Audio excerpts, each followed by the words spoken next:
तो अगर हम डिफाइन करें पी ब्लॉक एलिमेंट्स को, तो डेफिनेशन क्या होगी कि the elements in which last electron enters to P subshell ना, और पी ऑर्बिटल, ठीक है, कि the elements in which last electron goes to P subshell और P orbitals are known as P block elements, ठीक है। ये सारे ब्लॉक्स की डेफिनेशन सेम ही है, S block, P block, D block, F block, है ना। ये क्लासिफिकेशन इसी बेसिस पर करा गया है ना कि लास्ट इलेक्ट्रॉन कौन से सबशेल में एंटर कर रहा है। अब पी ब्लॉक में टोटल कितने ग्रुप्स अलॉटेड है मॉडर्न पीरियोडिक टेबल के अंदर, तो वो कहाँ से पता चलेगा कि इसकी मैक्सिमम कैपेसिटी कितनी है। तो पी सबशेल में मैक्सिमम कितने इलेक्ट्रॉन्स आ सकते हैं, 6। तो therefore 6 groups are allotted, group number 13 to 18, ठीक है। तो 13 14 तो 11th क्लास में थे, अब 15 16 17 18 ये अपने 12th में है ना। और इसमें ज़्यादा डिटेल तो ग्रुप 15 का ही है, वो भी इस साल तो थोड़ा रिड्यूस कर दिया सिलेबस, है ना। 16 मतलब मैक्सिमम पोर्शन 15 है, फिर 16 कम, 17, 18 तो बहुत ही कम है ना। 18 तो मान लो 20 मिनट्स का टॉपिक है, ग्रुप नंबर 18 तो यहाँ पर अच्छा, यहाँ लास्ट इलेक्ट्रॉन के लिए एक और वर्ड मैंने ये यूज करा है ना, डिफरेंशिएटिंग इलेक्ट्रॉन, ठीक है। हमने डी ब्लॉक में भी करा था ना ये वाला वर्ड, या तो ऐसे बोलते लास्ट इलेक्ट्रॉन या फिर ऐसे बोलते डिफरेंशिएटिंग इलेक्ट्रॉन। तो पी ब्लॉक एलिमेंट के अंदर है ना लास्ट इलेक्ट्रॉन, डिफरेंशिएटिंग इलेक्ट्रॉन और एक वैलेंस इलेक्ट्रॉन, ये तीनों सेम होते हैं, ठीक है। मतलब लास्ट शेल में ही लास्ट इलेक्ट्रॉन जाएगा, जबकि डी ब्लॉक में ऐसा नहीं था। डी ब्लॉक में क्या होता था, सेकेंड लास्ट शेल में एंटर करता था लास्ट इलेक्ट्रॉन, है ना। तो in case of D block element the differentiating electron is different from the valence shell electron, but P block में ऐसा नहीं है ना, पी ब्लॉक में तो सेम ही है, ठीक है। तो EN का जनरल कॉन्फ़िगरेशन आ गया NH2 NP1 to 6, है ना। मतलब s ऑर्बिटल तो फुली ऑक्यूपाई रहेगा इसमें, और p वेरी करेगा, may be 1 may be 2 may be 3 ना, अप टू 6, और ये स्मॉल n यहाँ पर वेरी करेगा 2 to 7, है ना। ये पीरियड नंबर को रिप्रेजेंट करता है ना।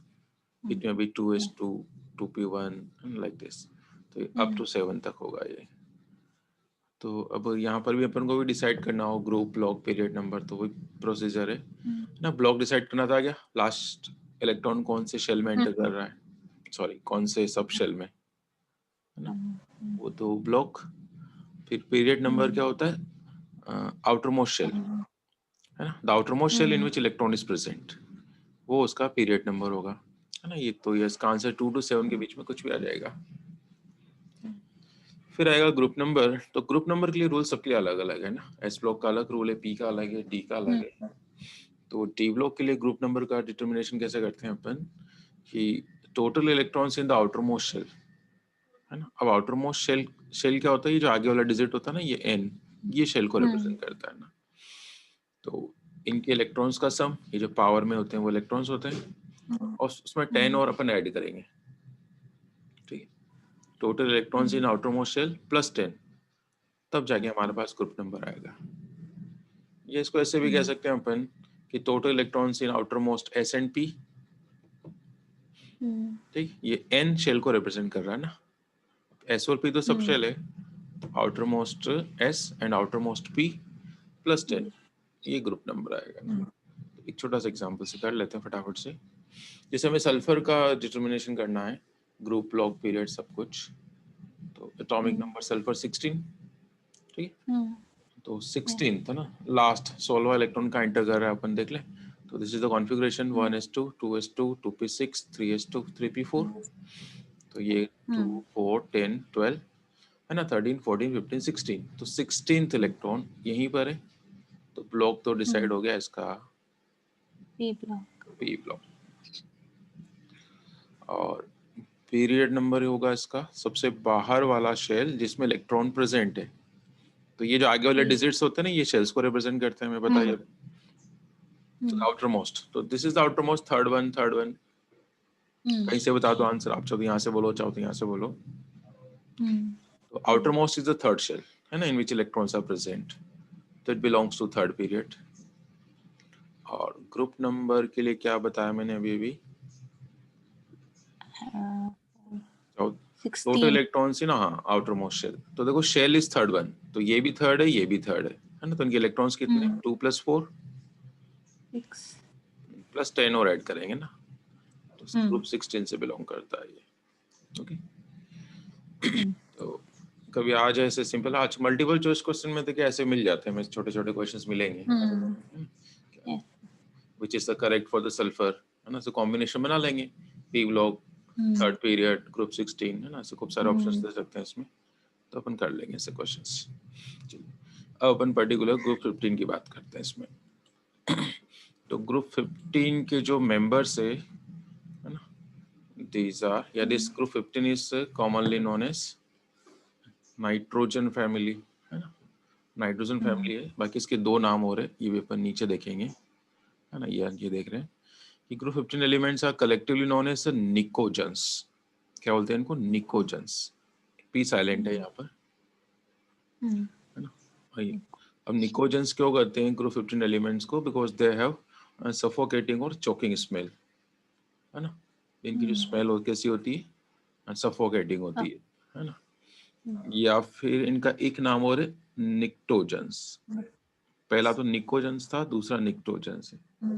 निक्टोजेंस इज फॉर 5 वैलेंसी, है ना। ये सब पुरानी लैंग्वेज की टर्म है, ग्रीक लैटिन जो भी है ना, तो उनका मीनिंग ऐसे होता है।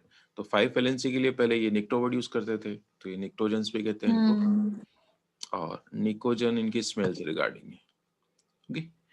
तो हालांकि इतना इम्पोर्टेंट नहीं है ये, मतलब हेलोजन जैसे ये इंपॉर्टेंट है। हेलोजेंस क्या बोलते हैं ग्रुप 17 को, तो this is rarely asked, but हो सकता है फिर भी ध्यान में रखें आप, है ना, क्योंकि जो ये ज्यादा कॉमन नहीं है, तो पता चला यही पूछ लिया कभी हमसे, तो ध्यान रहेगा निकोजन या निक्टोजन फॉर ग्रुप 15 एलिमेंट्स।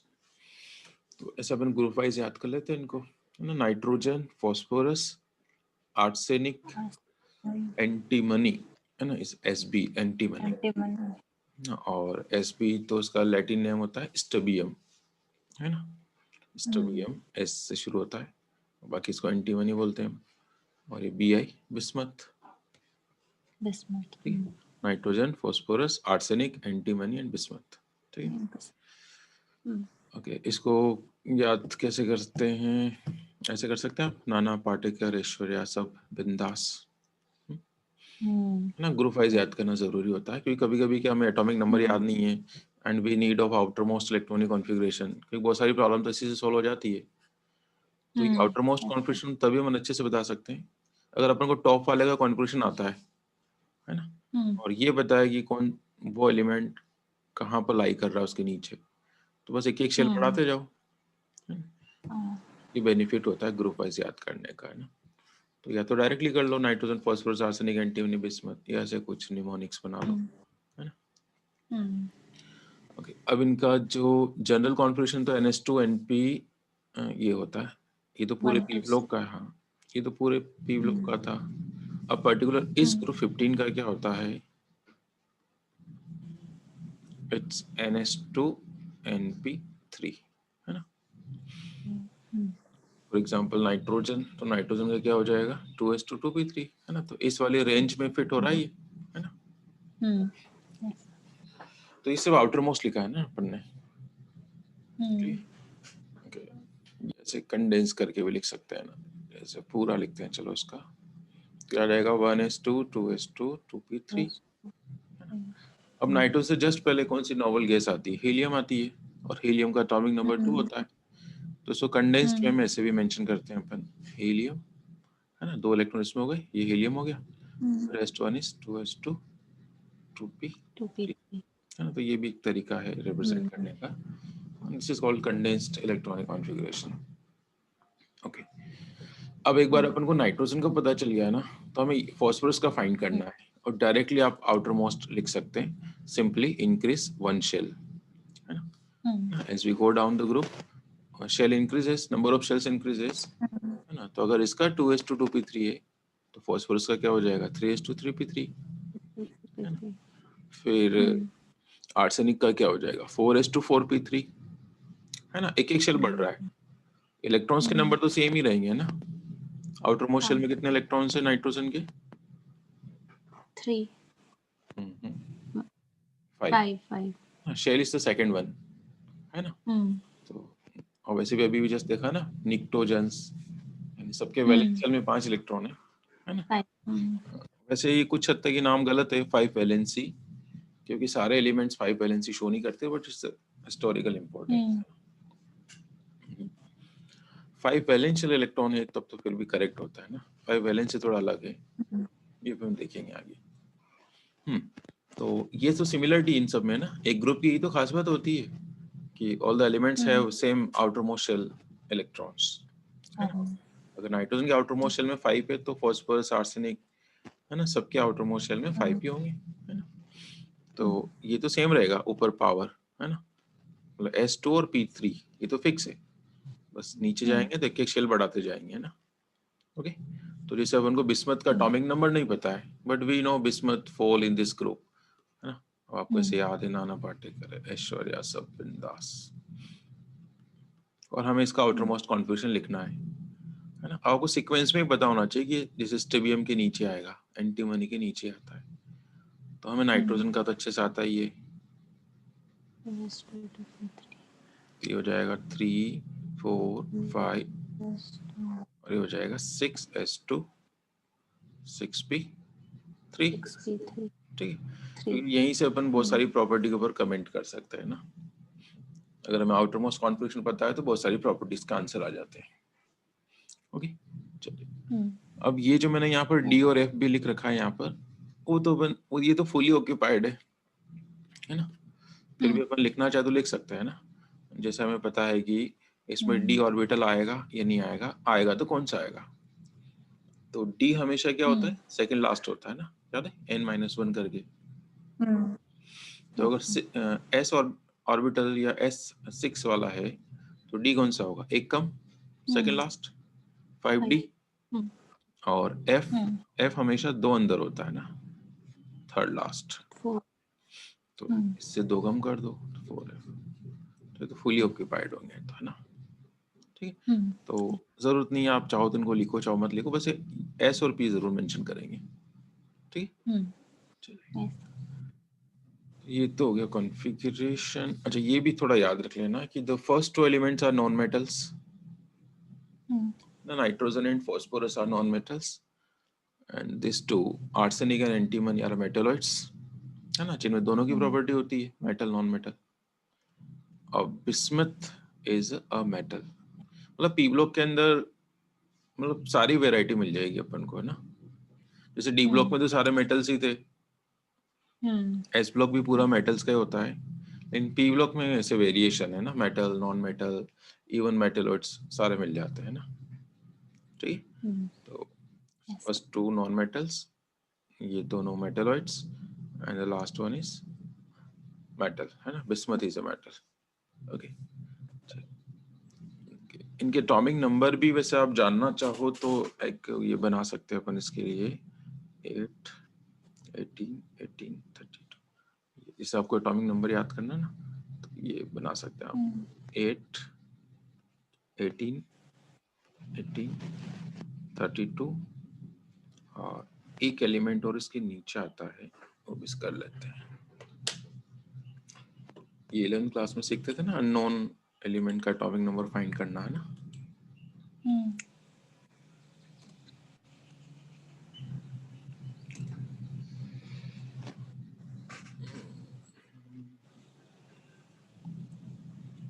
हम ये जानना चाहते हैं कि बिस्मथ के नीचे एक और एलिमेंट आता है, वो कौन सा होगा या उसका एटॉमिक नंबर क्या होगा, तो ये मैजिक नंबर होते हैं, इट्स 8, 18, 18, 32, 32, है ना। ये वैलिड है ग्रुप 13 से लेकर ग्रुप 17 तक वैलिड है ये वाला रूल, है ना, मतलब आपको फर्स्ट एलिमेंट का एटॉमिक नंबर आता होगा तो ये ऐड कर लेना उसमें, है ना, तो सभी के एटॉमिक नंबर फाइंड कर सकते हैं अपन, जैसे नाइट्रोजन का तो याद है अपन को 7 होता है, 7 में अपन ने 8 ऐड करा तो कितना हो गया, 15, तो आ गया। अब 15 के जस्ट नीचे वाले का फाइंड करना है तो उसमें क्या ऐड करना पड़ेगा 18, 15 में 18 जोड़ेंगे तो कितना आएगा 33 आएगा शायद, है ना। फिर 33 के जस्ट नीचे वाले का पता करना है, ये तो भी लिखा हुआ है मैंने वैसे तो उसमें फिर 18 ऐड करो तो ये आ जाएगा 51, ठीक है। फिर 51 में 32 ऐड करेंगे तो उसके जस्ट बॉटम वाले का आ जाएगा तो 83। अब इसके नीचे एक एलिमेंट और आता है, उसका एटॉमिक नंबर क्या होगा बताओ मुझे। 115। वही आएगा 115, है ना, 115 वाला आएगा। उसका नाम पता है? नहीं।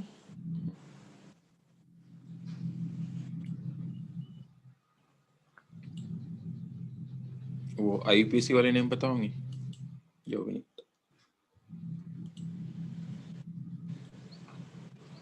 115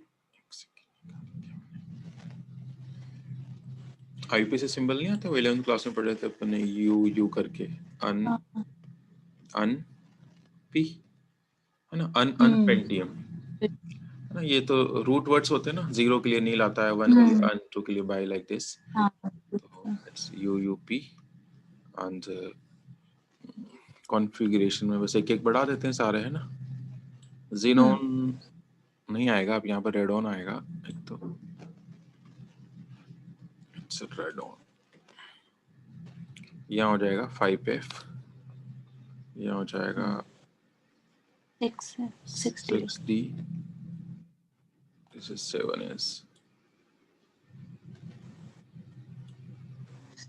7P3, ओके।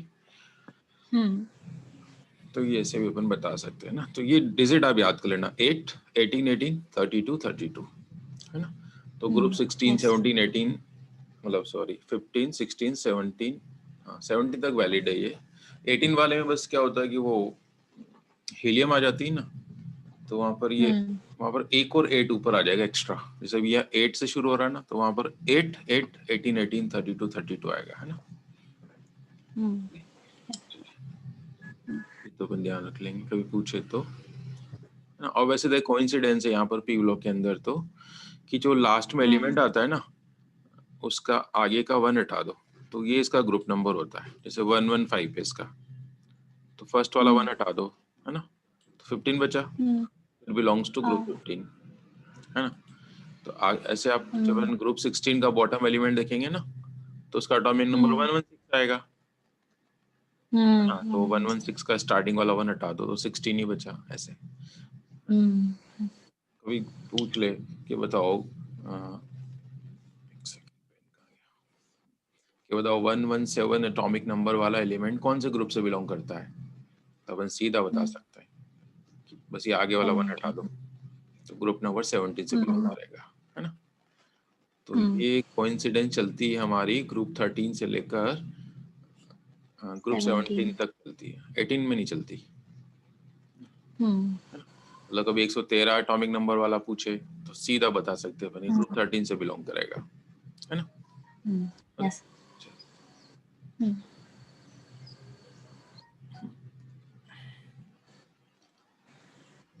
अब इसकी कुछ प्रॉपर्टीज देखते हैं अपन। स्टार्टिंग की तो 11th क्लास वाली है, ग्रुप 15 के रिस्पेक्ट में देखेंगे अपन सारी प्रॉपर्टी, है ना, ठीक है। तो सबसे पहली प्रॉपर्टी है एटॉमिक साइज। तो एटॉमिक साइज तो हमें पता ही है, बढ़ता है ना। डाउन द ग्रुप की बात करते हैं अपन, है ना। तो as we go down the group atomic size increases, है ना, due to increase in number of shells, है ना। तो मैंने बताया भी था कि शेल्स के अंदर डोमिनेटिंग फैक्टर, वैसे तो साइज डिसाइड करने के लिए 2-3 फैक्टर्स होते हैं, बट यहाँ पर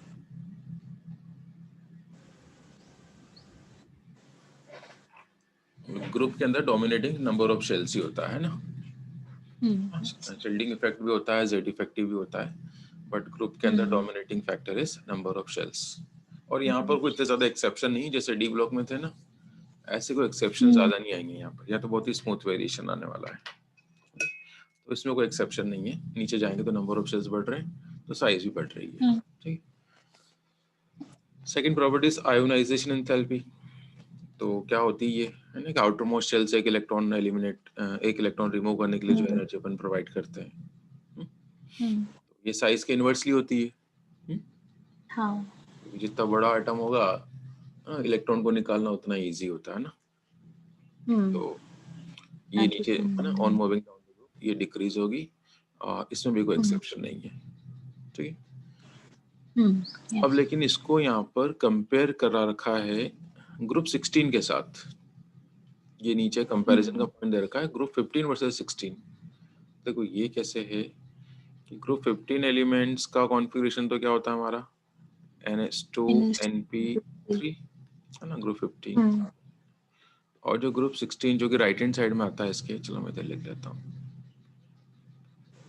इनका कॉन्फ़िगरेशन होगा NH2 NP4, ठीक है।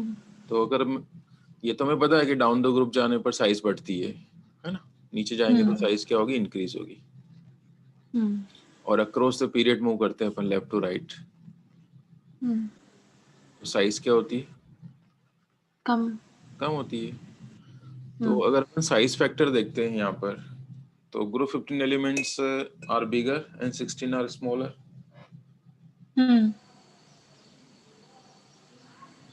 तो ग्रुप 16 वालों की क्या होनी चाहिए थी, आयोनाइजेशन एनर्जी ज्यादा होनी चाहिए थी ड्यू टू स्मॉल साइज, है ना। बट यहाँ पर थोड़ा एक्सेप्शन है ना, अभी भी मैंने कहा था कोई एक्सेप्शन नहीं है, वो अलोंग ए ग्रुप कहा था मैंने, है ना। ये तो लेफ्ट टू राइट है, नहीं तो अक्रॉस द पीरियड की बात है कि इसलिए थोड़ा एक्सेप्शन मानेंगे इसको, कि रूल्स के अकॉर्डिंग तो लेफ्ट टू राइट जाने पर साइज कम होती है, साइज कम होगी तो आयोनाइजेशन एनर्जी ग्रुप 16 वालों की ज्यादा होनी चाहिए।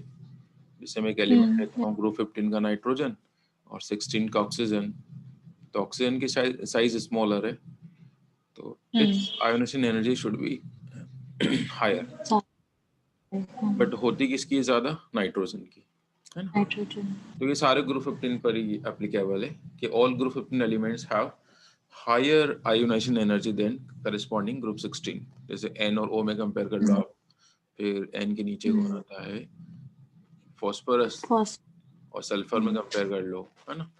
तो ऐसे, तो उसका रीजन यहाँ बैठ जाता है कि group 15 elements have stable half filled configuration, है ना। अब यहाँ साइज फैक्टर नहीं लग रहा है IE डिसाइड करने के लिए, आयोनाइजेशन एनर्जी किस पर डिपेंड करती है, स्टेबिलिटी ऑफ कॉन्फ़िगरेशन पे भी डिपेंड करती है। तो वी नो P6 तो फुली फिल्ड होता है, but P3 is half filled, है ना। तो दिस इज स्टेबल कॉन्फ़िगरेशन, तो इसमें से इलेक्ट्रॉन निकालना थोड़ा डिफिकल्ट होता है, बहुत इम्पॉसिबल तो नहीं है ना। तो as compare to P4 easily electron remove हो जाएगा इसमें से, क्योंकि after the loss of electron it will be stable, है ना। तो वैसे तो 11th में पढ़ी जाती है सारी बातें, बट कोई बात नहीं, 12th में ये दे रखा है हमारे एनसीईआरटी में, दे रखा है ये टॉपिक, तो पूछा जाए तो अपन ध्यान रख लेंगे। अपन साइज की बात ही नहीं करेंगे यहाँ पर, है ना। अगर आप साइज के बेस पर आंसर देने लग गए तो फिर गलत हो जाएगा, किसका, इसका, है ना। तो यहाँ पर आयोनाइजेशन एनर्जी किस पर डिपेंड कर रही है, स्टेबिलिटी ऑफ कॉन्फ़िगरेशन, ठीक है। तो ग्रुप 15 हैव मोर, कुछ नहीं मेंशन करा तो by default we are talking about the first ionization energy, है ना। फर्स्ट आयोनाइजेशन एनर्जी मतलब energy required to remove the first electron, तो 15 वालों की ज्यादा होती है due to stable half filled configuration, and it's difficult to remove the electron.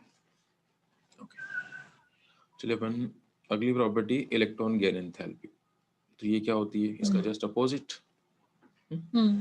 उसमें तो इलेक्ट्रॉन को अपन बाहर निकाल देते, कोई भी एलिमेंट है ना, उसको इलेक्ट्रॉन बाहर करने, तो this was the ionization energy.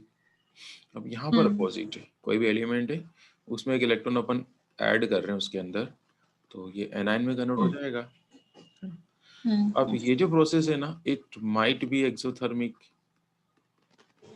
और एंडोथर्मिक, वो डिपेंड करता है कि after gaining the electron if it is getting stability, तब तो ये एक्सोथर्मिक प्रोसेस होता है, ये तो ऑलवेज एंडो होता है। आयोनाइजेशन वाला प्रोसेस तो हमेशा कैसा होता है, एंडो, मतलब energy will always be required to remove the electron, चाहे इलेक्ट्रॉन कितना ही इजीली रिमूव हो रहा है, बट एनर्जी तो रिक्वायर्ड होगी ही होगी, कम पे करनी पड़ेगी, बट एनर्जी रिक्वायर्ड तो होगी नहीं, एंडोथर्मिक इसका कोई एक्सेप्शन नहीं है ना। बट दिस गेन एंथैल्पी वाला process may be endo may be exo. तो ये थोड़ा रफली याद रख लेना कि एक्सो कब होता है, when the element is getting stability after gaining the electron. और अगर ये ऑलरेडी स्टेबल है और इलेक्ट्रॉन ऐड करने के बाद अनस्टेबल हो गया तो it will B positive. Okay, तो यहाँ पर यही क्वेश्चन आता है कि group 15 elements have the stable configuration, stable half field, है ना। जैसे नाइट्रोजन की अगर अपन बात करें तो it has 2p3 half field, और इसमें अगर आप एक इलेक्ट्रॉन ऐड करोगे तो it will move towards less stability. तो फिर इसके लिए ये वाला प्रोसेस होगा एंडोथर्मिक वाला। मतलब इलेक्ट्रॉन ऐड करेंगे तो प्रोसेस एंडोथर्मिक होगा, मतलब आप इलेक्ट्रॉन भी ऐड करेंगे और साथ के साथ अपन को एनर्जी भी पे करनी पड़ेगी इसको, है ना। तो कभी ये पूछ लेते हैं कि why do group 15 elements have positive electron gain enthalpy, तो बता देंगे कि पॉजिटिव इलेक्ट्रॉन गेन एंथैल्पी क्यों रखते हैं, because of stable half filled configuration they have no tendency to gain the electron। बाकी इसमें और कोई कंपैरिजन है क्या?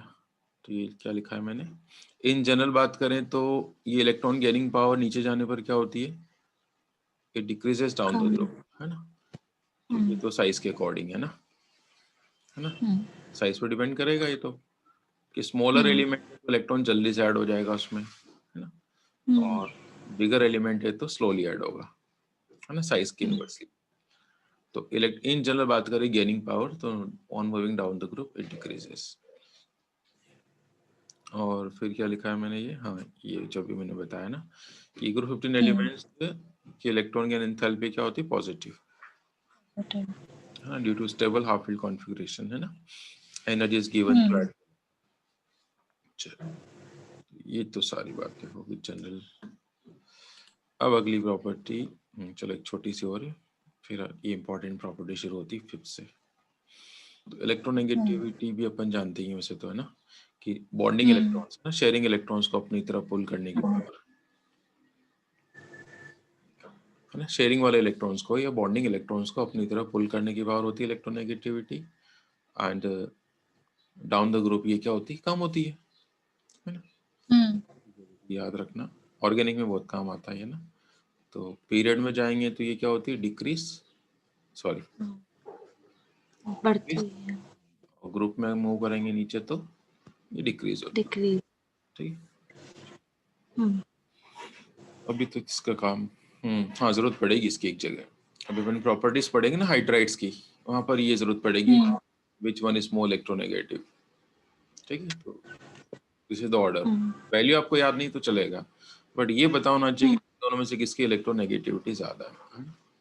इसके एप्लीकेशन आने वाले हैं थोड़ी देर में। चलिए अब वो प्रॉपर्टीज है सारी जहाँ से क्वेश्चंस बनेंगे, हर प्रॉपर्टी पे क्वेश्चन बनेंगे। तो very important properties, oxidation state.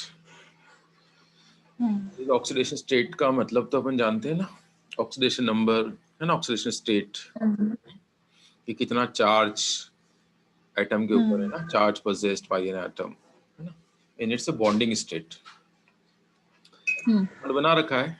तो बॉन्डिंग के स्टेट में एटम पर कितना चार्ज है वो उसका ऑक्सीडेशन नंबर होता है ना, और उसी को अपन ऑक्सीडेशन स्टेट भी कह देते हैं वैसे तो, है ना, सिनोनिम की तरह यूज करते हैं इनको, छोटा सा डिफरेंस होता है।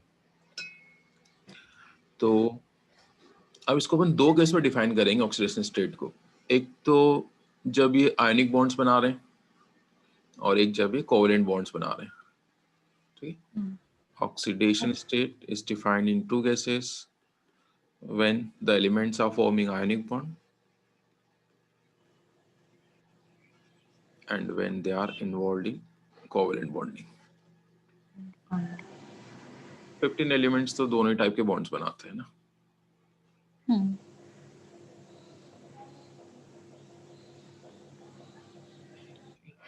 तो आयनिक बॉन्ड कैसे बनता है तो अपन को पता है, बाय द ट्रांसफर ऑफ, है ना, एक इलेक्ट्रॉन लूज करेगा दूसरा गेन करेगा।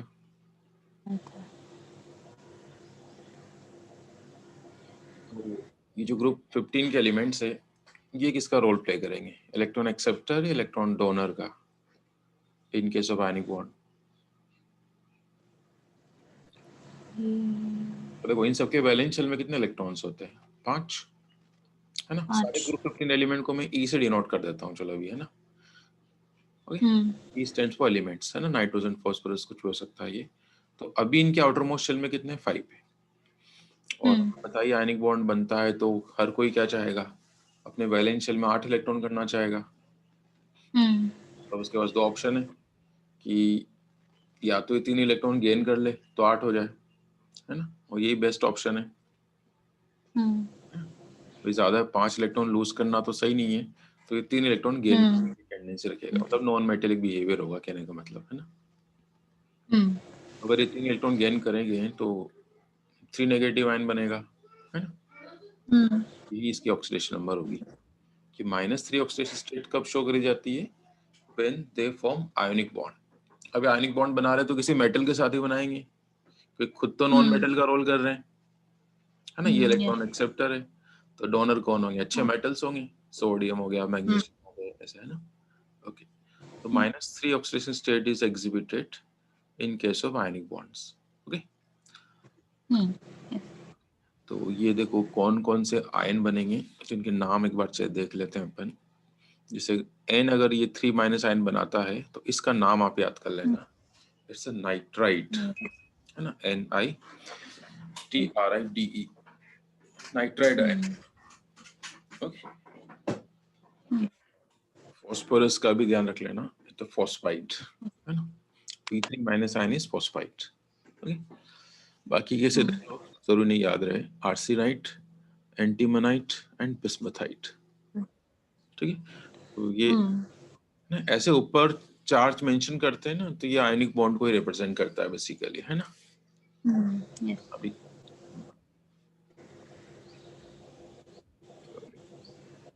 अब इनमें को बनाते तो सारे ही हैं, लेकिन सब इक्वल रेट से नहीं बनाएंगे, है ना। किसी का अनस्टेबल होगा, किसी का अनस्टेबल होगा, है ना, वो अपन को चेक करना है ना, कि which is more stable, N3 E3, which ion is more stable? No doubt सबको 3 इलेक्ट्रॉन की शॉर्टेज है, लेने तो सभी को है, all will form this kind of ions, but we are talking about the rate of formation, या किसका आयन ज्यादा स्टेबल होगा, बनने के बाद भी किसका ज्यादा स्टेबल होगा, है ना। तो what we come to know कि on moving down the group the stability of 3 negative ion decreases, or we can say the stability of showing -3 oxidation state decreases as we go down the group. ये down the group ये लिखा मैंने से कैसे लग रहा, period के element है, बट ये ग्रुप के एलिमेंट है। तो ऐसा क्यों होता है कि this one is more stable and this one is less stable? Size की वजह से, साइज बढ़ रहा है। साइज छोटी है ना, बिस्मुथ की साइज बड़ी है, तो हम एक छोटे एलिमेंट में इलेक्ट्रॉन का एडिशन जल्दी हो जाता है ना, हो जाता है, क्योंकि न्यूक्लियस का फोर्स ऑफ अट्रैक्शन इसको पुल कर लेगा इलेक्ट्रॉन्स को, इलेक्ट्रॉन। बड़ी साइज में क्या होता है, न्यूक्लियस से काफी दूर होते हैं जो इलेक्ट्रॉन्स ऐड हो रहे हैं वो। तो एक रीजन ये हो गया कि bismuth has less tendency to show -3 due to its large size. And one more factor we can introduce कि bismuth is metallic, या bismuth is a metal. Metal है तो metal do not have tendency to gain electron, है ना। तो इस वजह से, और nitrogen is strictly metal, non metal, तो ग्रेटर टेंडेंसी होगी इलेक्ट्रॉन गेन करने की। तो अपन कंपेयर करेंगे आपस में, तो this one will be less stable. Okay, ये 2 रीजन है, या तो ऐसे बता दो कि ये मोर स्टेबल क्यों है, कि due to more non metallic character and due to small size. ये तो था डायरेक्ट क्वेश्चन। डायरेक्ट क्वेश्चन कैसे था कि N3- ion is more stable as compare to Bi3- ion, nitride ion is more stable than bismuthide ion. ये तो हुआ direct question, है ना। अब इनडायरेक्ट क्वेश्चन कैसे बनेगा, इनके कंपाउंड्स बना के दे देंगे आपको वो। कैसे, कोई भी आयनिक कंपाउंड बना दिया, सपोज मैग्नीशियम के साथ बना दिया 3N2. Magnesium nitride is more stable. Question क्या है कि magnesium nitride is more stable as compare to magnesium bismuthite. तो हम इनको ब्रेक करके चेक कर लेंगे ना कि in this compound can exist in the 3- form, है ना, and in this compound bismuth existing 3-, है ना, क्योंकि मेटल पे तो +2 आएगा, है ना. ये इस तरीके से बने ये Mg2+ और N3-. तो याद है से क्रिस क्रॉस होता है, ये 2 यहाँ आ जाएगा, ये फॉर्मूले से बनाए मैंने. तो फॉर्मूले को ब्रेक करेंगे तभी हमें पता चलेगा ना. It contains N3- and Mg2+, है ना. This one contains Bi3- and Mg2+. Mg तो हैज टेंडेंसी टू फॉर्म 2+, उस पर तो कोई ऑब्जेक्शन है ही नहीं, है ना. तो दोनों ही केस में Mg bears 2 positive and it's stable. But यहाँ पर N पर 3- है और यहाँ पर Bi पर 3- है. तो we know Bi3- is unstable. उससे बनने वाला कंपाउंड भी क्या होगा, अनस्टेबल होगा. तो this is the indirect question. Reason same है कि why this one is unstable, because it contains Bi3- ion which is unstable. Why this one is unstable, due to large size and metal. Okay, ये questions की शुरुआत हो गई मतलब यहाँ से, है ना. अब जो भी पॉइंट्स पढ़ेंगे अपन सब पे क्वेश्चंस बनेंगे. तो ये पहला क्वेश्चन तैयार हो गया. ओके, क्वेश्चन की शीट में दे रखे हमने सारे क्वेश्चन और इसी सीक्वेंस में दे रखे हैं ना. तो मैं आज ही सेंड कर दूंगा आपको क्वेश्चंस, है ना. जो जो प्रॉपर्टी पढ़ते जाएंगे उसके क्वेश्चंस उसी सीक्वेंस में है. ये तो बात करी हमने -3 ऑक्सीडेशन स्टेट, है ना. Bonds are formed but they also form the covalent bond, है ना. इनके पास तो ऑप्शन है, ये लोग के अंदर तो बहुत सारी वैरायटी. तो ये कोवेलेंट बॉन्ड भी बनाते हैं. अब एक कोवेलेंट बॉन्ड बनाएंगे तब इनके पास कितने ऑप्शन है. तो देखो जरा यहाँ पर बताता हूँ आपको इनका कॉन्फ़िगरेशन क्या होता है. NS2 NP3 ना ये इन जनरल लिख रहे हैं अपन, है ना. तो s ऑर्बिटल s2 इलेक्ट्रॉन्स,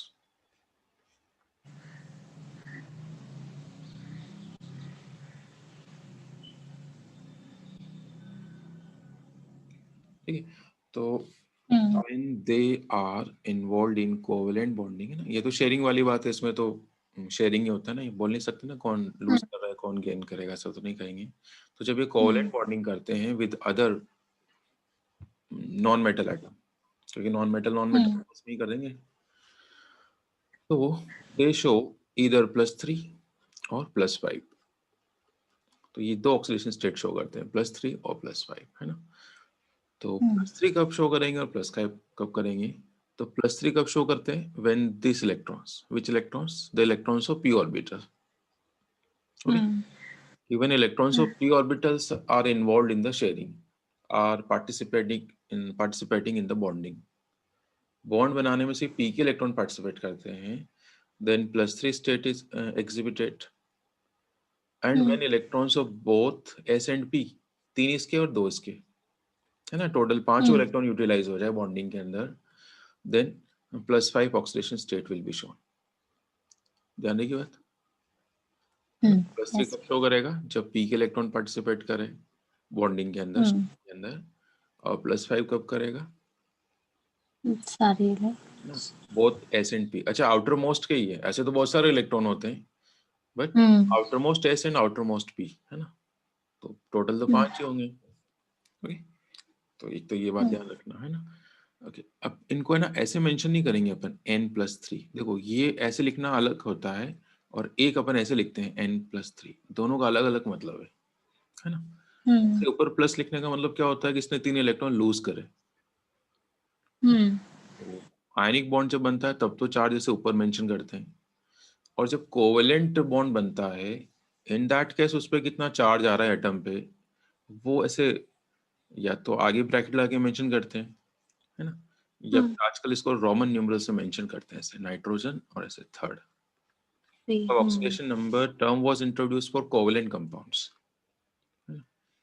तो रोमन न्यूमरल से मेंशन करते हैं ना. तो आप इसका मतलब समझ जाओगे. yes. तो ऐसे बोलते हैं ना +3 शो कर रहा है, तो ऐसे ये मतलब नहीं उनका, है ना, वो ऐसे लिखना होता है उसको, है ना। ठीक है, अभी अपन फाइंड करेंगे, जैसे ये NCl3 कोवैलेंट कंपाउंड है ना, तो अपन ये रेडॉक्स चैप्टर में सिखा था ना कि इसका वो फाइंड करते थे अपन ऑक्सीडेशन नंबर X करके, याद आ रहा है? यही तो था ऑक्सीडेशन नंबर। हाँ इसका मतलब here nitrogen has +3 charge, +3 oxidation number, but इसका मतलब ये नहीं कि it exist in this form, it exist in this way. Okay, कि जब ये शेयरिंग करता है 3 क्लोरीन के साथ, तो इसके ऊपर, है ना, ये +3 चार्ज एग्जिस्ट करता है। ओके, बॉन्डिंग स्टेट में ये। चलिए, तो हमें ये तो पता चल गया कि +3 कब शो करता है, +5 कब शो करता है ना। अब हमें इसमें वेरिएशन कि क्या सारे एलिमेंट्स +3 +5 शो करते हैं, है ना, या कौन +3 शो करता है, कौन +5 करता है, लाइक दिस, है ना। तो ये अपन डिस्कस करते हैं। तो as we go down the group, है ना, चलो शायद मैंने इसमें नीचे मेंशन कर रखा है, चलो लिखा हुआ है ना, कि in case of covalent compound they show +3 and +5, ठीक है। if electron of only p sub shall participate then +3 is shown। अच्छा, इसको अपन लोअर ऑक्सीडेशन स्टेट बोला करेंगे, +3 को क्या बोलेंगे, लोअर ऑक्सीडेशन स्टेट, और +5 को कहेंगे हायर ऑक्सीडेशन स्टेट। अब ये दे रखा है मैंने इसमें वेरिएशन कि nitrogen has tendency to show +5 only, yet very rarely shows +3, है ना। Phosphorus easily shows +5। ये जो बीच वाले एलिमेंट्स है, ये दोनों के ऑप्शन है इनके पास, lower as well as higher, है ना। जो बॉटम वाला एलिमेंट है bismuth, it shows only lower oxidation state, है ना, +3 शो करता है क्योंकि इसके लिए +5 अनस्टेबल होती है ना। से स्टेटमेंट आएगा वेरिएशन क्या होता है हायर ऑक्सीडेशन स्टेट के अंदर as we go down the group. तो अपन क्या कहेंगे कि as we go down the group the stability of higher oxidation state decreases, और लोअर के रिस्पेक्ट में बोले तो as we go down the group the stability of lower oxidation state increases, है ना। बॉटम वाला एलिमेंट लोअर ज्यादा show करते हैं, है ना, हायर शो नहीं कर पा रहे। तो यहीं से क्वेश्चन तैयार हो जाएगा हमारा कि why bismuth has less tendency या does not form higher ones, है ना, हायर क्यों शो नहीं कर पाता, ये +5 शो क्यों नहीं कर पा रहा है। तो इसका जो 1 कैप्शन आंसर है वो क्या है, इनर्ट पेयर इफेक्ट। कौन से फिनोमेनन पढ़ेंगे अपन, inert pair effect. Inert pair effect. ये थी वैसे 11th क्लास में, है ना, लेकिन फिर भी देख लेते हैं अपन थोड़ा सा कि इनर्ट मतलब सीधा सा क्वेश्चन आया ना कि bismuth +5 is unstable but +3 is more stable, why, 1 mark का क्वेश्चन है, तो अपन डायरेक्ट आंसर लिख सकते हैं due to inert pair effect. होता क्या है वो अपन देखते हैं जरा। तो एक बार मैं बिस्मथ का कॉन्फ़िगरेशन लिखता हूँ अलग से, सॉरी इट्स नॉट शेयरिंग। तो अपन कंपेयर करते हैं नाइट्रोजन और बिस्मथ के अंदर, है ना। तो nitrogen has configuration 2s2 2p3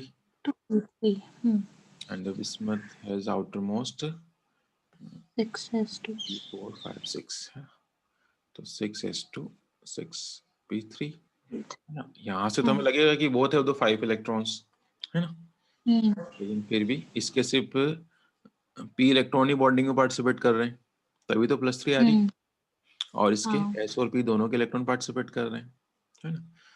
हमें ये जानना है कि इसके s वाले इलेक्ट्रॉन बॉन्डिंग में पार्टिसिपेट क्यों नहीं कर रहे हैं, है ना। भाई ये तो अपन को पता चल गया कि बिस्मथ के लिए सिर्फ +3 स्टेट ही आती है, and when the +3 state is shown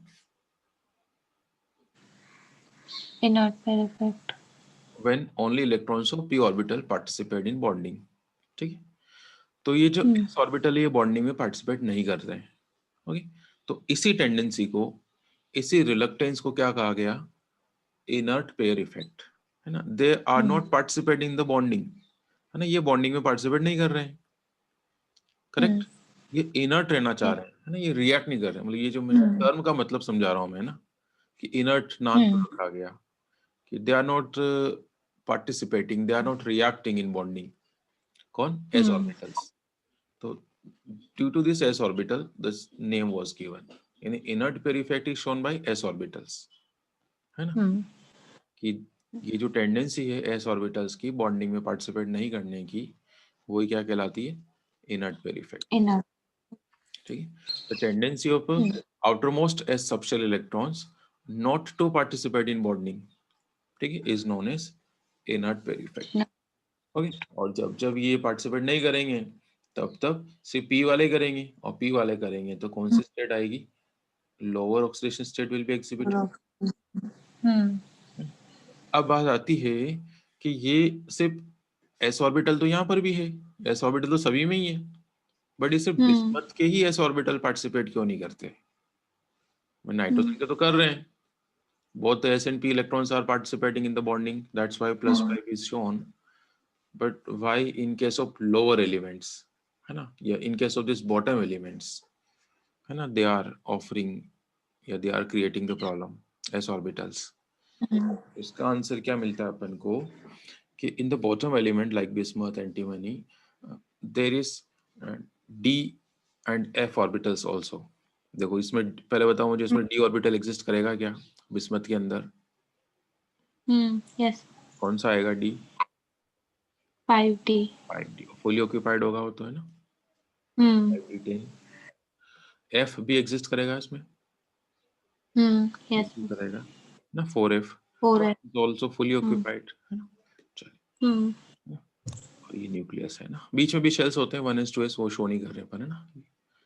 okay, तो अब अपन ने जब अपन ने डी ब्लॉक पढ़ लिया ना, अब अपन को बहुत अच्छे से एक टर्म आती है शील्डिंग इफेक्ट, है ना। डी ब्लॉक में अपन ने पढ़ा है कि D and F orbitals have which shielding effect?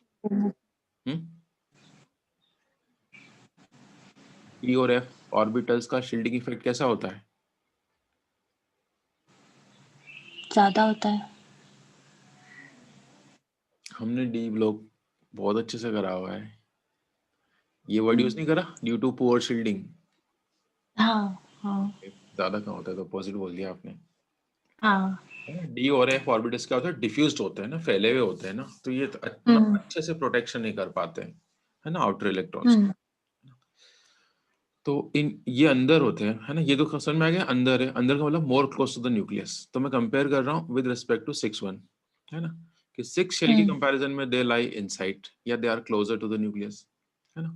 अंदर वाले शेल्स होते हैं ना, वो बाहर वाले शेल को रिपेल करते हैं, तो ये फिनोमिनन तो क्या होती है, बट इनकी शील्डिंग पुअर है, मतलब बाहर की ओर इतना इफेक्टिवली पुश नहीं कर पाते, ठीक है। तो जब शील्डिंग पुअर होगी तो जेड इफेक्टिव क्या हो जाता है? न्यूक्लियस का चार्ज क्या हो जाता है? ज्यादा, क्योंकि इन दोनों में तो कंपटीशन है। न्यूक्लियस चाहता है कि इलेक्ट्रॉन इसकी तरफ आ जाए बाहर वाले शेल के, शील्डिंग इफेक्ट चाहता है कि बाहर चले जाए, दूर चले जाए, है ना। तो दोनों में से एक वीक होगा तो दूसरा इफेक्टिव हो जाएगा, डोमिनेटिंग हो जाएगा, है ना। तो due to presence of F and D orbitals, है ना, which have the poor shielding effect, the nucleus charge increases, effective nuclear charge increases, है ना, Z effective increases। अब हमें ये तो पता चल गया कि जब जब Z effective बढ़ता है तब तब साइज क्या हो जाती है? कम, है ना। अब यहाँ साइज के बजाय हम ऐसे कहेंगे कि न्यूक्लियस का जो पुल है वो इन 6 इलेक्ट्रॉन्स पर, 6s इलेक्ट्रॉन्स पर क्या हो गया? बढ़ गया। भाई ये तो शील्ड कर ही नहीं पा रहे हैं, कौन नहीं कर पा रहा है? F and D। तो nucleus very easily can pull the electrons of 6s towards it। तो बॉन्डिंग में पार्टिसिपेट करने का मतलब क्या होता है? बाहर किसी और एलिमेंट के साथ इन्वॉल्व होना, किसी और के साथ शेयर करना। तो किसी अदर एलिमेंट्स के साथ ये शेयरिंग में ये वाले इलेक्ट्रॉन्स अवेलेबल नहीं हो पाएंगे, क्योंकि they are towards the nucleus. I was में, तो बस दिस इज द रीजन कि why these are not available for the bonding. समझ में आ गया कि because Z effective is more, and why Z effective is more? Due to poor shielding effect of D and F electrons। अब ये D और F नीचे इन्हीं में होते हैं, अब नाइट्रोजन में तो D नहीं होता है, ऐसा तो होगा नहीं ना, इसमें 1D doesn't exist। है ना। फॉस्फोरस की अगर हम्म अपन बात करें तो फॉस्फोरस क्या होगा 3s2 3p3, हम्म तो इसमें भी 2d डज नॉट एग्जिस्ट, है हम्म ना। इसमें भी नहीं आएगा d, तो ये शायद इसमें आ जाएगा, आर्सेनिक में आ जाएगा 3d, है ना। हम्म इसमें 4d आ जाएगा, इसमें तो दोनों ही है 4d as well as, sorry 5D और 4F। 4f एंड 5d, ठीक। हम्म इसमें f भी आ गया और d भी आ गया, है ना। इस वजह से z इफेक्टिव बढ़ जाता है ना। तो ये अपन रीजन समझ में आ गया। यस। है ना? एक बार वो पढ़ लेते हैं, इसमें से काफी थोड़ा किचपिच हो गया। तो मतलब एक तो अपन को बिल्कुल डेफिनेशन तो आनी चाहिए कि व्हाट्स इनर्ट इफेक्ट, है ना। और साथ ही साथ ये भी ध्यान रखना चाहिए कि this is with respect to S orbitals, मतलब ये जो टर्म इंट्रोड्यूस कराई गई ना, ये एस ऑर्बिटल के रिस्पेक्ट में कराई गई है। ओके, हाँ थोड़ा सा मैं आपको डी यस। ब्लॉक मैंने पढ़ा दिया इसलिए मैं कंपेयर करा देता हूँ ना। याद है हमने डी ब्लॉक एलिमेंट्स में क्या कहा था कि वहां पर तो इनर्ट इफेक्ट लगता ही नहीं है, हम्म नहीं लगता, क्योंकि डी ब्लॉक एलिमेंट में तो कॉन्फ़िगरेशन ही ऐसा था। हाँ मतलब वहां बॉन्डिंग में पहले किसका चांस था, एस का। हम्म भाई these are closer to the nucleus, है ना। तो हम्म बॉन्डिंग में पहले एस ऑर्बिटल पार्टिसिपेट करेंगे, बाद में डी का नंबर आता था, है ना। और यहाँ क्या है, एस के बाद कौन है, पी है, वहां तो पी अवेलेबल नहीं होता डी ब्लॉक में, है ना। हम्म डी ब्लॉक के अंदर इनर्ट पेयर इफेक्ट की बात नहीं करते अपन, या डोमिनेटिंग होता ही नहीं है, हम्म लेकिन पी ब्लॉक में लगेगी टर्म। तो एक बार और देख लेते हैं इसमें क्या क्या लिखा हुआ मैंने। ठीक है, डेफिनेशन तो क्लियर हो गई कि the potential of s subshell electrons outermost s subshell, है ना, not to participate in bond formation is termed as inert pair effect। और वेरिएशन की बात करेंगे तो नीचे जाने पर ये बढ़ता है ना। It increases down the group due to presence of intervening. Intervening का मतलब जो पहले आ गए, पहले इन द सेंस कि मतलब लास्ट शेल में नहीं आए, सेकंड लास्ट में, थर्ड लास्ट में, ऐसे जो आ जाते हैं ना, मतलब बढ़ते बाद में हैं लेकिन इनर शेल ऑक्यूपाई कर लेते हैं ना, उनको बोलते हैं इंटरवेनिंग। बट डी का नंबर तो बाद में आता है, बट वो अंदर जाके बैठा होगा। ये पहले जैसे 6s ऑक्यूपाइड होता है, उसके बाद आते हैं इलेक्ट्रॉन्स 5d में, 4f में। तो ये वर्ड थोड़ा ध्यान रखना, इंटरवेनिंग, कि due to presence of intervening D and F electrons, है ना, which offer poor shielding effect, है ना। शील्डिंग इफेक्ट पुअर होता है, और शील्डिंग इफेक्ट अगर पुअर होगा तो जेड इफेक्टिव क्या हो जाएगा, इफेक्टिव न्यूक्लियर चार्ज क्या हो जाएगा, बढ़ जाएगा, ठीक। Z effective increases and the valence as subshell electrons are tightly held with the nucleus। ठीक है, वो न्यूक्लियस से बंधे हुए रहेंगे तो बॉन्डिंग के लिए अवेलेबल नहीं हो पाएंगे, ठीक है। Tightly held with the nucleus, ठीक है, and will not be available, easily available, है ना, will not be easily available. Force करेंगे तो आ जाएंगे ये, will not be easily available for bonding.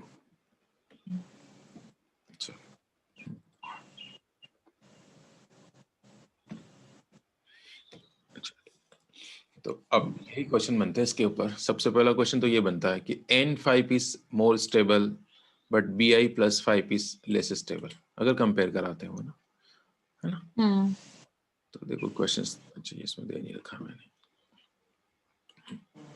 तो मैं क्वेश्चंस करा देता हूँ यहीं पर ही। पहला क्वेश्चन तो क्या बनेगा कि N+5 is more stable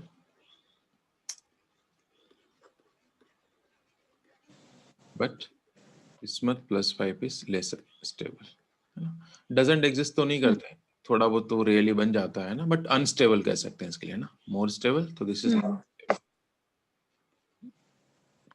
so reason because of inert pair effect। ये तो था डायरेक्ट क्वेश्चन। अब आएगा इस पे इनडायरेक्ट क्वेश्चन कि BiCl3 से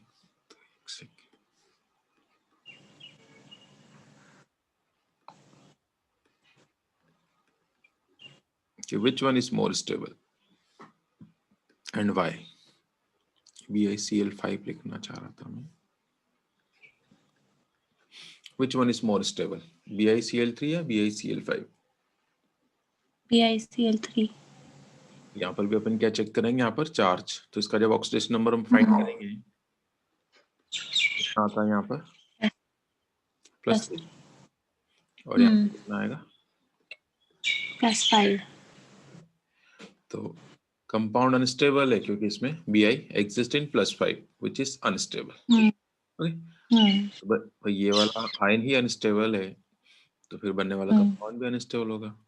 ठीक है, अब और भी डायरेक्ट क्वेश्चन देखो कैसे बनते हैं इसके ऊपर। तो समझ में आ गया आपको। थर्ड क्वेश्चन देखना, बहुत अच्छा है ये। अच्छा, मैंने आपको कहा था ना कि oxidation number is mention in Roman numerals in parenthesis, ये इसको क्या पढ़ोगे आप?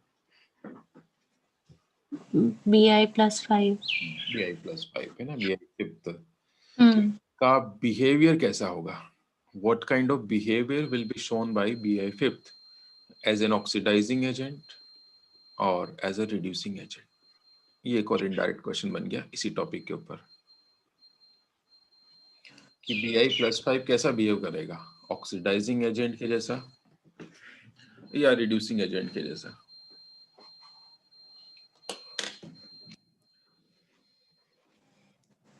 पहले ये तो हमें बताना कि what are oxidising agent, electron acceptor या डोनर?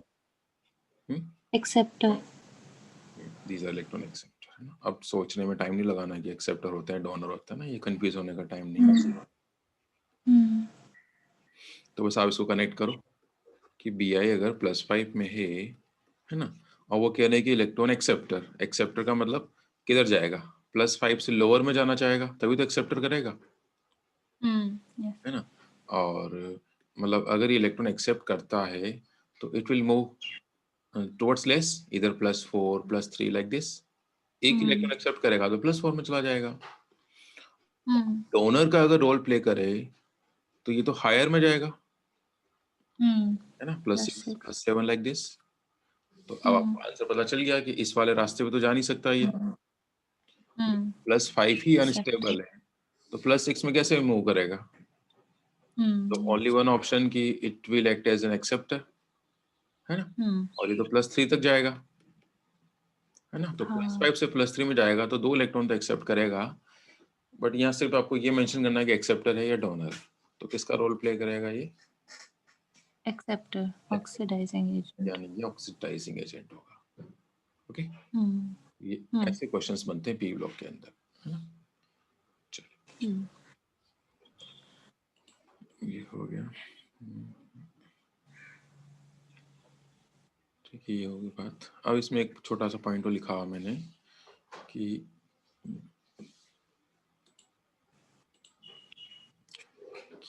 ना +3 +5 तो है ही इनके लिए ऑप्शन अवेलेबल। इसके अलावा nitrogen can also exhibit +1 +2 and +4। भाई +3 +5 तो सबके लिए ऑप्शन है ये, है ना, बट +1 भी शो कर सकते हैं। +1 कब करेगा? जब only 1 electron of p orbital participate, है ना। +2 कब शो करेगा? When 2 electrons of p orbital participate, ना। +4 कब करेगा? कि 2 इलेक्ट्रॉन p के, सॉरी 3 इलेक्ट्रॉन्स तो p के और 1 इलेक्ट्रॉन उसका पार्टिसिपेट कर रहा है। तो these are also some options, है ना, have seen in the compounds, but ये थोड़े अनस्टेबल ही होते हैं ये, है ना। +1 +2 +4 क्या होते हैं? अनस्टेबल होते हैं ना। तो ये अनस्टेबल है तो ये डिसप्रोपोर्शनेट होते हैं। अब डिसप्रोपोर्शनेट का मतलब उनको पता ही है ना, ऑक्सीडेशन रिडक्शन साइमल्टेनियसली, ठीक है। तो जैसे ये देखो नाइट्रस एसिड HNO2 को अपन जानते हैं, ऑर्गेनिक में अपन ने पढ़ ही लिया, देखा था अपन, ये अनस्टेबल होता है, याद है, नाइट्रस एसिड। तो इसको तो इन सीटू, याद है, ग्रीक वर्ड यूज करा था in situ at the time of reaction mixture. किस किस से बनाते थे इसको? इसको H2SO4 और नहीं, ऐसे तो देखो ऑर्गेनिक अपन पढ़ चुके हैं तो हम उसका फायदा उठाएंगे। HNO3 को किससे बनाते हैं अपन? सॉरी, HNO2 को इन सीटू कैसे लिखते हैं? इन सीटू याद नहीं आ रहा है कि बहुत इंपॉर्टेंट रिएक्शन थी तो अमीन्स के अंदर NaNO2 प्लस देखो ऑर्गेनिक में रिवीजन चाहिए ना, अगर अपन रिवीजन नहीं करेंगे तो चीजें जाएगी, वॉश होती जाएगी ना, ठीक है। तो दीज आर द सोर्स, है ना, या तो ये लिखा हुआ मिले या फिर ये लिखा हुआ मिले की बात है ना। तो ये अनस्टेबल होता है ना, that's why this is not stored in the laboratory, है ना। अपन ने HNO3 तो देखा है, लेकिन हमने HNO2 नहीं देखते क्योंकि अनस्टेबल है, बनाते ही डिकम्पोज हो जाएगा। तो जब भी अपन को जरूरत पड़ती है अपन ये दोनों का मिक्सचर ले लेते हैं ना, तो we will get HNO2। Okay, तो why this one is unstable, because यहाँ पर नाइट्रोजन का ऑक्सीडेशन नंबर देखो, इनमें से कुछ एक आ रहा होगा, कौन सा आएगा देखो, फाइंड करें। तो 1 + x - 4 = 0, तो कितना आएगा इसमें, +3 +3 +3 आ रहा है। हाँ।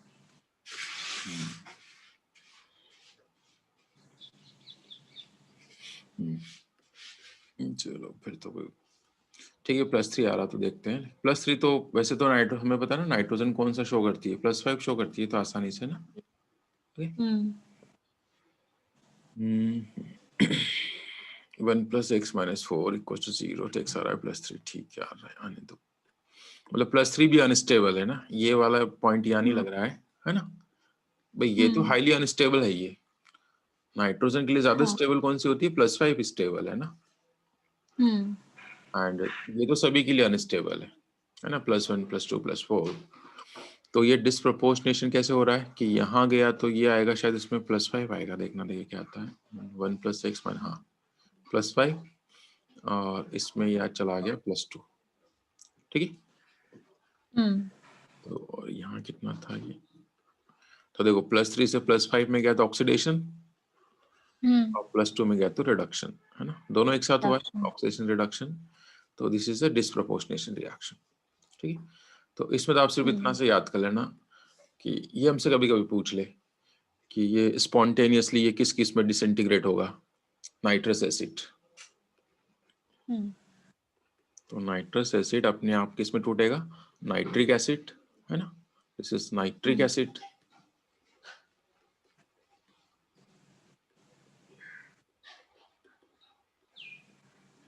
प्लस ये NO, ये नाइट्रिक ऑक्साइड, इन दोनों में ब्रेक हो जाएगा, है ना। या ऐसे भी पूछ सकते हैं आपसे कि give an example of disproportionation reaction of nitrous acid, या फिर ऐसा भी क्वेश्चन आ सकता है, कंप्लीट द रिएक्शन, इसको स्लाइटली हीट करेंगे या ये ब्रेक हो गया तो क्या क्या बनाएगा, like this, complete the reaction में आ जाए, है ना। बैलेंस करने की कोई जरूरत नहीं, बस आपको ये पता होना चाहिए व्हाट आर द प्रोडक्ट्स, ठीक है। तो ये दो पता चल गया तो वाटर तो एज ए बाई प्रोडक्ट है ये इसमें ना। Okay, in the same way the phosphorus के भी, देखो यहाँ देख लेते हैं पहले कि फॉस्फोरस का एक कंपाउंड होता है H3PO3। तो इसमें देखो फॉस्फोरस किस में आ रहा है, 3 + x - 6 = 0, तो ये आएगा +3।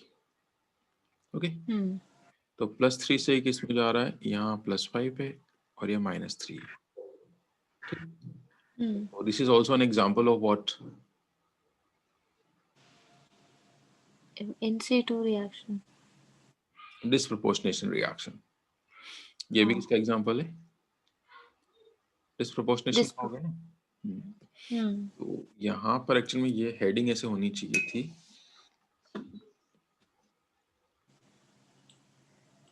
कि नाइट्रोजन और फॉस्फोरस +3 में डिस्प्रपोर्शनेट होते हैं, right, this should be the heading, है ना, ये होनी चाहिए थी हेडिंग। मैं इसको चेंज कर लेता हूँ,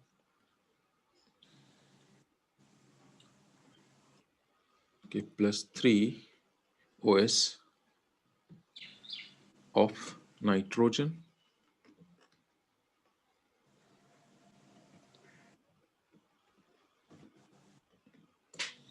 and phosphorus, है ना, phosphorus,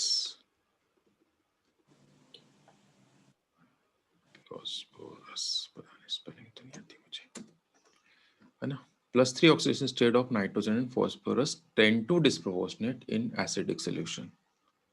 ओके, तो ये है हमारी हेडिंग, मतलब ये अलग से हेडिंग है इसके लिए, और ये नीचे वाली दोनों रिएक्शन इसी के फेवर में, ठीक है। कभी आ जाए कंप्लीट द रिएक्शन, तो ये याद रख लोगे। हाँ yes.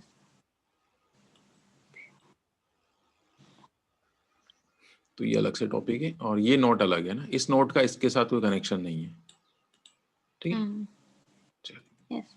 ना, ये हीटिंग इफेक्ट भी आता है, सिंपली स्लाइटली हीट करेंगे इसको भी ब्रेक हो जाता है ना। क्वेश्चन ऐसे बनेगा, मैं आपको क्वेश्चंस की शीट दूंगा, उसमें लिखा हुआ है, बिल्कुल लिखा हुआ है कि कंप्लीट द रिएक्शन। तो आपको ये पॉइंट क्लिक कर जाए कि मतलब क्वेश्चन ऐसा दे रखा है वहाँ पर कि कंप्लीट करो, स्लाइटली हीट करने पर ही हो जाता है। तो स्लाइटली हीट से मतलब ये रूम टेम्परेचर पे भी ब्रेक हो जाता है ना। वार्म करने का मतलब ये नहीं होता 100 डिग्री है कम से कम, ऐसा कुछ नहीं है। 20, 30, 50, 60, 70 सबके लिए ऐसा ये ट्राइंगल वाला साइन शो करते हैं अपन, है ना। तो इसका मतलब क्या होगा कि जरूर ये ब्रेक हो रहा होगा, तो हमें पता होना चाहिए कि इसके प्रोडक्ट्स क्या क्या होते हैं। सॉरी HNO2 होगा ये, है ना। HNO2 ब्रेक होगा तो क्या क्या बनेंगे, HNO3 बनेगा, प्लस NO बनेगा, प्लस वाटर बनेगा, है ना। सिमिलरली एक और क्वेश्चन ये भी बन सकता है, तो ये किस में कन्वर्ट हो जाएगा, H3PO4 प्लस, ठीक है।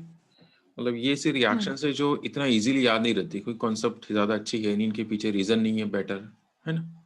हाँ, ये तो अपन को पता चल गया है कि why they tend to disproportionate, because the nitrogen and the phosphorus have +3 less stable, है ना। इनके लिए तो कौन सी स्टेट ज्यादा स्टेबल है, +5, है ना, +5 ज्यादा स्टेबल है ना। That's why they are undergoing disproportionation या they are unstable, they are breaking, ठीक है। +5 ज्यादा स्टेबल होता है ना। तो ये रीजन है ना। तो ये तो ध्यान रख लेना फिर आप, है ना। क्योंकि कंप्लीट द रिएक्शन में आएगा तो हो सकता है हमें क्लिक ही नहीं करेगी क्या हीट करने पर क्या बनेगा, है ना। हो सकता है हमने नहीं पढ़ा होता तो अपन ऐसा कुछ सोचते हैं कि वाटर बन जाएगा, NO2 बन जाएगा। अगर नहीं पढ़ते तो अपन ऐसा कुछ दिमाग लगाते हैं कि ऐसा कुछ बन गया होगा, है ना। बट हमने एक बार पढ़ लिया तो हमें ध्यान रखना पड़ेगा कि this is the case of disproportionation, ठीक है। yes. तो ये तो हो गया हमारी प्रॉपर्टीज फिनिश। अब देखो यहाँ पर अपन को ग्रुप 15 में लगेगा टाइम, है ना, क्योंकि यही सेम कॉन्सेप्ट कहाँ लगेगी, ग्रुप 16 में लगेगी, है ना। वहाँ पर भी हायर और लोअर ऑक्सीडेशन स्टेट की बात करेंगे, बस वहाँ +4 और +6 ऐसा होगा। यहाँ +3 +5 है, वहाँ +4 +6 होगा। और वहां पर भी वही डाउन वाले एलिमेंट्स क्या शो करेंगे, लोअर शो करेंगे, है ना। सेम एक्सप्लेनेशन आएगा। तो फिर अपन कोई ऐसे जो टाइम कंज्यूम हुआ ना यहाँ एक्सप्लेन करने का, वो नहीं होगा, है ना। इसलिए तो ग्रुप 15 में लगेगा सारा टाइम, क्योंकि सारे कॉन्सेप्ट इसी में आ जाएंगे ना। इवन जो एनोमैलस बिहेवियर अपन पढ़ेंगे अभी, वो भी एनोमैलस बिहेवियर कौन शो करता है, हर ग्रुप का फर्स्ट एलिमेंट पी ब्लॉक के अंदर, है ना। पी ब्लॉक और एस ब्लॉक में क्या होता है कि ग्रुप का जो फर्स्ट मेंबर होता है ना, फैमिली का जो फर्स्ट मेंबर होता है, it shows some different behaviour from rest of the members, है ना। तो यहाँ पर भी वही सेम प्रॉपर्टीज में ही डिफरेंट बिहेवियर शो करेगा। तो यहाँ अपन पढ़ेंगे किसका, नाइट्रोजन का बिहेवियर पढ़ेंगे। तो ग्रुप 16 में किसका पढ़ेंगे, ऑक्सीजन का, है ना। तो सेम रीजन सेम आने वाले हैं कि जो जो यहाँ पर आएगा ना कि absence of D orbital absent होते हैं नाइट्रोजन में, तो ग्रुप 16 पढ़ेंगे तो वहां पर भी सेम ही रीजन आएगा। तो वहां फिर एक्सप्लेन करने की जरूरत नहीं पड़ेगी अपन को ना, तो यहाँ तो भी अपन एक्सप्लेन करते हैं। चलो कोई ना, फिर अपन कल करें हैं इसको, आज तो मेरी दूसरी क्लास का टाइम हो गया। तो वास्तव से भी एक इनर्ट वेर इफेक्ट बहुत इंपॉर्टेंट टर्म आई है ना, इसके ऊपर क्वेश्चन बनता है। बाकी अब जो भी टर्म्स आएगी मतलब पूरे अभी सारे सब पे क्वेश्चंस बनेंगे, है ना, हर पॉइंट पे क्वेश्चन बनेंगे, हर पॉइंट पे। तो इसको भी आप जितना में पढ़ाओ ना उतना साथ का साथ रोज ही तैयार कर लेना, है ना। yes. क्वेश्चंस की शीट में सेंड कर दूंगा, तो आंसर साथ में लिखते रहना, ठीक है। ठीक।